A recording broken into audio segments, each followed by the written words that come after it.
CM की करीबी lady IAS PM Modi की आंखों में झोंक रही थी धूल।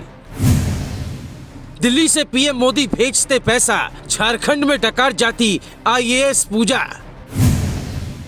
ईडी ने बनाया ऑपरेशन पूजा, सीएम तक को नहीं लगी छापे की भनक। एक आईएएस की सैलरी हर महीने 1 लाख के आसपास होती है। ईमानदारी से कमाए तो 5 करोड़ से ज्यादा पैसा जिंदगी में इकट्ठा नहीं होगा, लेकिन जब नियत में बेईमानी छिप जाए तो फिर कोई आईएएस कितना पैसा कमाता है उसकी तस्वीर आपके सामने है। अब तक 20 करोड़ के आसपास ईडी की टीम गिन चुकी है। आगे कितना मिलेगा इसका अंदाजा किसी को नहीं है। ईडी की टीम ने जिस आईएएस पूजा सिंघल पर छापा मारा उसकी कहानी भी आपको हैरान कर देगी, लेकिन उसकी कहानी से पहले सुनिए ईडी की वो प्लानिंग जिसकी भनक झारखंड के सीएम और झारखंड की पुलिस तक को नहीं लगी। दिल्ली में मास्टर प्लान ऐसा बना कि पूरा झारखंड हिल गया। इसी छापे के बाद झारखंड के सीएम की कुर्सी भी हिल जाएगी। कई आईएएस की नौकरी जाने वाली है, लेकिन रडार पर है पूजा सिंघल। पिछले कुछ महीने से गृह मंत्रालय को ये खबर मिल रही थी कि झारखंड में खनन में बड़ा घोटाला हो रहा है।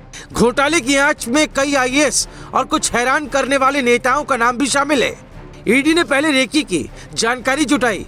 1-2 ठिकाने की नहीं, कुल 18 ठिकानों के दस्तावेज तैयार किए गए। दिल्ली से लेकर झारखंड तक ईडी की टीम 1 महीने से लगी थी। आईएएस पूजा सिंघल रडार पर थी। वो कहाँ जाती है, किससे मिलती है, उनकी दिनचर्या क्या है, सब कुछ ईडी के कंट्रोल में था। जब सारी जानकारी मिल गई तब एक ऑपरेशन बना, ऑपरेशन पूजा। नाम भी ऐसा कि कोई समझ न पाए। ईडी की टीम 5 मई की रात को झारखंड के रांची पहुंच गई थी। राज्य सरकार को भनक न लगे इसके लिए पुलिस की मदद नहीं ली गई।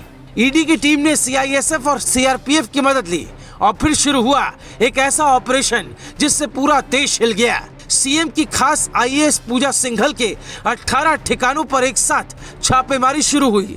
फिर घर पर नोट गिनने की मशीन मंगवाई गई। पूजा सिंघल चालाक निकली। पैसा अपने घर पर न रखने के बजाय सीए के घर पर रखा, लेकिन ईडी की टीम पूरी रेकी के साथ पहुंची थी। अब जो सच मिला वो सुनकर आप हैरान हो जाएंगे। पीएम मोदी जो पैसा गरीबों के खर्च के लिए भेजते थे, आरोप है कि पूजा उसमें भी सेंध लगा रही थी। 21 साल 7 महीने की उम्र में पहले ही अटेम्प्ट में आईएएस क्वालिफाई करने वाली पूजा अब भ्रष्टाचार के दलदल में फंस चुकी है। वो कुछ अच्छा काम भी कर रही थी, लेकिन उस अच्छे काम की आड़ में ये कहानी है, किसको पता है। खनन विभाग के सचिव हैं, सीएम पर भी खनन के पट्टे लेने के आरोप लगे हैं। आरोप है कि पूजा सिंघल मोटी रकम के एवज में खनन का पट्टा अपने मनपसंद ठेकेदारों को देती और इतनी दौलत कमाने का नशा चढ़ा कि एक दिन सब खत्म हो गया। चतरा में उपायुक्त रहते हुए पूजा सिंघल ने मनरेगा योजना से 2 एनजीओ को 6 करोड़ रुपए दिए। इस मामले में विधानसभा में भी सवाल उठा, लेकिन बाद में उन्हें क्लीन चिट मिल गई। जबकि खूंटी जिले में उपायुक्त रहने के दौरान मनरेगा में 16 करोड़ रुपए के घोटाले में नाम आया, जिसकी जांच अभी ईडी कर रही है। इससे पहले पलामू में उपायुक्त रहने के दौरान पूजा सिंघल पर उषा मार्टिन ग्रुप को कठौतिया कोल ब्लॉक आवंटन में नियमों की अनदेखी का आरोप लगा। लंबे वक्त से ईडी को भनक थी कि ये कुछ बड़ा कर रही है और फिर प्लान बना ऑपरेशन पूजा। इनकी पर्सनल लाइफ में भी कई कहानियां हैं। आईएएस पूजा सिंघल की पहली शादी आईएएस राहुल पुरवार से हुई। शादी ज्यादा दिन नहीं चली, दोनों अलग हो गए। दूसरी शादी अभिषेक झा से की। अब दोनों में सब ठीक है, लेकिन उत्तराखंड की पूजा को रातों रात अंबानी बनने का शौक पैदा हो गया और अपना सम्मान पूरा करने के लिए देश की उस नौकरी का सम्मान तक ताक पर रख दिया जो हासिल करना ही बड़ी चुनौती है।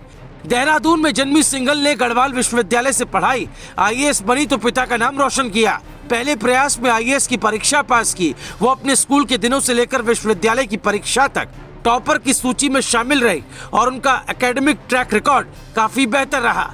लेकिन पैसे की भूख ने उन्हें ऐसा बना दिया कि वो भूल गई कि वो एक काबिल अधिकारी है।